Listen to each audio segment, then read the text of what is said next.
सर्वांना जय महाराष्ट्र। छत्रपती शिवाजी महाराज, महात्मा ज्योतिबा फुले, पूज्य बाबासाहेब आंबेडकर, अहिल्यादेवी होळकर यांना नतमस्तक होतो। खरं तर आज राष्ट्रसंत तुकडोजी महाराजांची जयंती आहे। त्या जयंतीच्या सर्वांना शुभेच्छा देतो। राष्ट्रसंतांनी आपली ग्रामगीता लिहिताना ते शेतकऱ्यांना अर्पित केली होती। त्यांच्या पहिल्या पेजवर शेतकऱ्याचा हल हे सगळं चित्र रेखांकित केलं होतं। तर योगायोग फार चांगला आहे। ज्या वंचित घटकांसाठी ग्रामगीता लिहिली त्यांच्या जयंतीच्या दिवशी आज आम्ही धनुष्यबाण शिंदे साहेबांच्या नेतृत्वात शेतकरी आणि दिव्यांगांसाठी मजबूतीने उचलल्याशिवाय राहणार नाही। जिथं आहे तिथं प्रामाणिकपणे तेवढ्याच ताकदीने राजकारणात आता आमचा इथून इकडे प्रवास शिंदे साहेबांच्या नेतृत्वात शिवसेनेत राहणार आहे। सुरुवात शिवसेनेची झाली आणि आता हा शेवटचा जो आम्ही पाहतोय 15-20 वर्ष जे काही राजकारण असेल ते सुद्धा शिंदे साहेबांच्या नेतृत्वात शिवसेनेतच राहील अशी ग्वाही देतो। निवड आमदारकीच्या पदासाठी नाही तर मुद्द्याची लढाई अधिक मजबूत झाली पाहिजे। शिंदे साहेबांचा स्वभाव सेवाभावी आहे। रात्री 2 वाजता सुद्धा वर्षा बंगल्याचे दार उघडे होते। देशातला ऐतिहासिक निर्णय तर दिव्यांग मंत्रालय देण्याचं काम केलं। कर्जमाफीमध्ये घेतलेला मोठा पुढाकार निश्चितच शेतकऱ्यांना दिलासा देणारा आहे। आणि म्हणून निवड पद नाही तर विचार जुळणं महत्वाचे असतं आणि विचारासोबत कर्तृत्व महत्वाचं असतं। त्या दोनही गोष्टी आम्ही शिंदे साहेबांमध्ये पाहतो आणि म्हणून आपण पाहतो का ही लढाई फक्त पदापुरतीच मर्यादित राहणार नाही तर आम्ही जे मुद्दे दिले मग दिव्यांगाचं बळकटीकरण असेल, मंत्रालयाचं पेरणी ते कापणीपर्यंत सगळे कामं असेल, शेतकऱ्यांची मजुरांची असेल, हमी भावाची लढाई असेल, आमच्या विधवा भगिनीची लढाई असेल, कामगारांची लढाई असेल आणि युवकांच्यासाठी एक वेगळं धोरण, या सगळ्या बाबतीत ही चर्चा झाली आणि मुद्द्यावर चर्चा करून आपण हा निर्णय घेतलेला आहे। प्रहार एक सामाजिक संघटना म्हणून पावलं टाकन पण राजकारण मात्र शिवसेनेचं मजबूत केल्याशिवाय आम्ही स्वस्थ बसणार नाही। या महाराष्ट्राच्या कानाकोपऱ्यात जिथे जिथे उभं करता येईल शिवसैनिक उभा करू आणि तो शेतकऱ्यांसाठी, खऱ्या अर्थानं मजुरांसाठी, वंचितांसाठी आणि अधिक दृढ सेवेसाठी जो छत्रपती शिवरायानं जो विचार ठेवला होता, आखरी हे राज्य रयतेचं आहे, ते रयतेचं राज्य पुन्हा निर्माण व्हावं आणि त्या सर्वोच्च गादीवर पुन्हा आम्हाला शिंदे साहेब दिसावं यासाठीच आमचे प्रयत्न राहणार आहे। म्हणून मी आपले आभारही मानतो शिंदे साहेबांचे। आखरी त्यांच्या नावात अनाथ आहे आणि अनाथांचे ते नाथ पण आहे। तोच एक विचार घेऊन आम्हाला समोर जायचं आहे। मी आपले मनपूर्वक आभार मानतोय। फक्त आम्ही पाहतोय आमदारकीची साठी नव्हे तर हे जे मुद्दे आहे ते आता मोठ्या शिवसेनेच्या हाती जावं आणि हा अजेंडा आम्ही पाहतोय भगवा झेंडा घेऊन राबवणार आहोत। तो अजेंडा प्रहारचा पांढरा झेंडा घेऊन राबवत होतोय।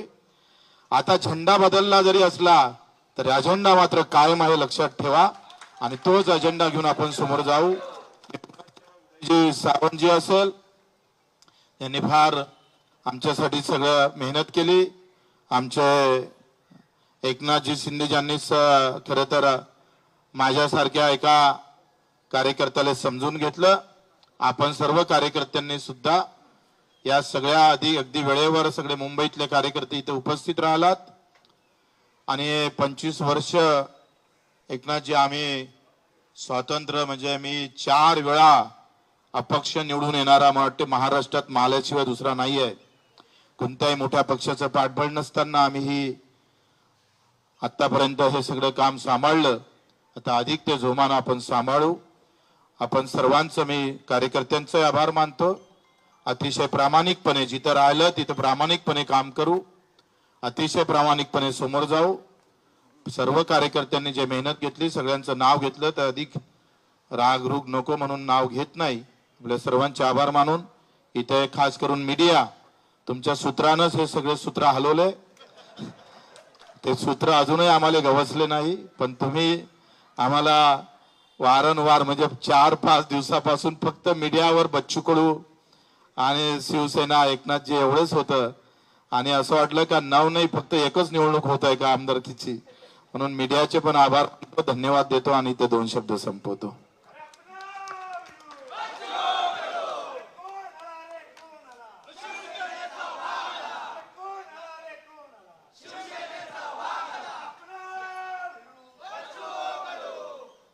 छत्रपती शिवाजी महाराज की जय भवानी. आज बच्चू कडू एक कडवट कार्यकर्ता, एक सर्वसामान्यांचा नेता, दिव्यांगांसाठी झटणारा, शेतकऱ्यांसाठी, शेतमजुरांसाठी, ज्यांना घरं नाहीत पालीच्या घरात राहतात अशी लोक, गोरगरीब, शोषित, पीडित, दलित सगळ्यांसाठी आंदोलन करणारा, म्हणून गोरगरिबांचा आंदोलक नेता म्हणून बच्चू कडू यांची ओळख आहे. त्यांनी आज त्यांच्या असंख्य कार्यकर्त्यांसह, मुंबईतले सर्व प्रमुख पदाधिकारी आहेत, बाहेरचे कोणीच नाहीत, आता ते मेळावा घेतील. कारण आपण पाहतो की जेव्हा जेव्हा आंदोलन मोर्चे निघाले तेव्हा ती ताकदही पाहिली. शेतकऱ्यांसाठी कर्जमाफीचाही मोर्चा आपण पाहिला आणि मी मुख्यमंत्र्यांना सांगितलं की आपल्याला हा निर्णय घ्यायला लागेल. आपलं आश्वासन देखील आहे आणि त्यात बच्चू कडूंचं आंदोलन आणि खऱ्या अर्थाने त्या आंदोलनाला देखील यश आलं आणि कर्जमाफीचा निर्णय देखील आपल्या सरकारने घेतला. असे अनेक निर्णय आपण घेतले. यामध्ये दिव्यांगांसाठी खऱ्या अर्थाने लढणारा, झटणारा नेता म्हणून बच्चू भाऊ तुमची ओळख आहे. तुम्ही आज शिवसेनेमध्ये तुमच्या असंख्य लोकांबरोबर प्रवेश केला आहे, त्याबद्दल मी तुमचं मनापासून शिवसेनेमध्ये स्वागत करतो. तसं तुमचं काय शिवसेना तुम्हाला नवीन नाही आहे, तुम्ही मूळचे शिवसैनिकच आहात. 25 वर्ष प्रार सामाजिक संघटना आपण या ठिकाणी त्याचं काम केलं आणि आज पुन्हा स्वगृही शिवसेनेमध्ये आपण आलात. आपण फक्त आमदारकीसाठी नाही, आपण स्पष्ट केलेलं आहे, आपण आपले मुद्दे, ध्येय, धोरणं, गोरगरिबांना न्याय देणारे जे प्रश्न, याला कुठंतरी सत्तेचं बळ लागतं. आणि आपण पाहिलं, माझ्या 2.5 वर्षाच्या मुख्यमंत्री पदाच्या कारकिर्दीत देखील आपण पाहिलं, तुम्ही त्या काळात देखील आम्ही जो निर्णय घेतला त्याच्या सोबत राहिलात, सोबत आमच्या आलात. त्यामुळे शिवसेनेला बच्चू कडू नवीन नाही आणि बच्चू कडूला शिवसेना नवीन नाही, हे समीकरण आपलं जुनं आहे. आणि एक लढवय्या कार्यकर्ता, शिवसेनेचा बाणा आहे लढवय्या. बाळासाहेबांनी, दिघे साहेबांनी हेच शिकवलं, अन्यायाविरुद्ध लढा आणि ज्याच्यावर अन्याय होतोय त्याला न्याय द्या.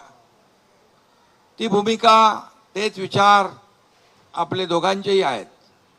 आणि म्हणून विचारांची लढाई आपल्याला विचारांनी लढायची आहे, त्याला ताकद आणि बळ द्यायचं आहे आणि सर्वसामान्य माणसाला न्याय मिळवून द्यायचा आहे.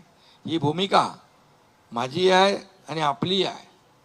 आता दोन्ही लोकांच्या भूमिका एकच असल्यावर सर्वसामान्य माणसाला न्याय मिळण्याचा जो मार्ग आहे तो प्रशस्त होतो. आज मी टी व्हीवर अनेक लोकांच्या बाईट तुमच्याबद्दल पाहिल्या, दिव्यांगांच्याही पाहिल्या, तुमच्या कार्यकर्त्यांच्या पाहिल्या. त्यांच्या चेहऱ्यावर एक आनंद होता की बाबा शेवटी लढाई आपण करतो, लढतो सर्वसामान्यांसाठी. त्याच्या पाठीशी राजकीय ताकद देखील आवश्यक असते.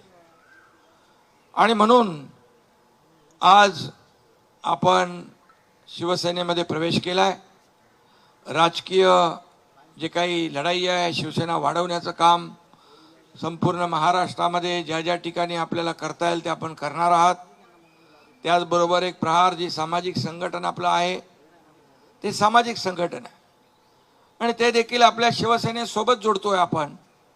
त्यामुळे त्यालाही बळ मिळेल, प्रहार संघटनेलाही बळ मिळेल आणि त्या माध्यमातून देखील आपल्याला सर्वसामान्य लोकांचे सामाजिक प्रश्न, प्रहार ही सामाजिक संघटना आहे आणि म्हणून दिव्यांगांना आपण, मी मुख्यमंत्री असता आणि म्हणून दिव्यांगाचेच नाही तर सर्वसामान्य शेतकरी, कष्टकरी, अगदी गोर गरीब जनता यांचे जे प्रश्न आहेत ते आपण हाती घ्या.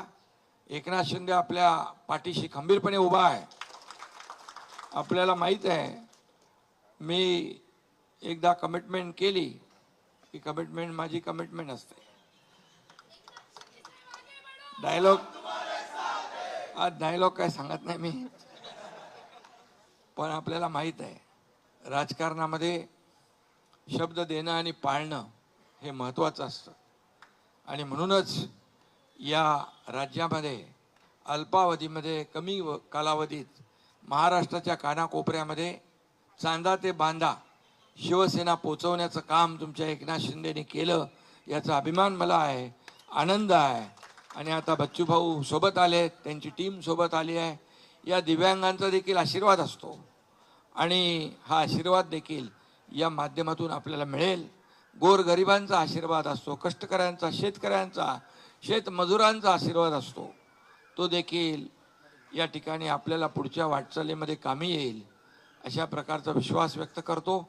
आणि तुम्ही ज्या विश्वासाने आलेला आहात या विश्वासाला कदापि तडा जाणार नाही ही ग्वाही देखील मी या ठिकाणी आपल्याला देऊ इच्छितो.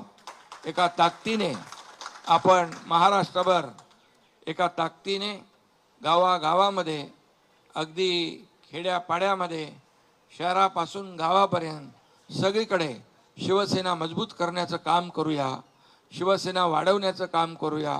गाव तिथं शिवसेना, घर तिथं शिवसैनिक, हे अभियान जे आहे आपलं, हे अभियान राबवूया. एवढंच आपल्याला मी, आणि त्यासाठी मी आपल्या सोबत आहे. आपले सर्व प्रमुख पदाधिकारीचे मी स्वागत करतो, मनापासून शुभेच्छा आपल्याला देतो. धन्यवाद. जय हिंद, जय महाराष्ट्र.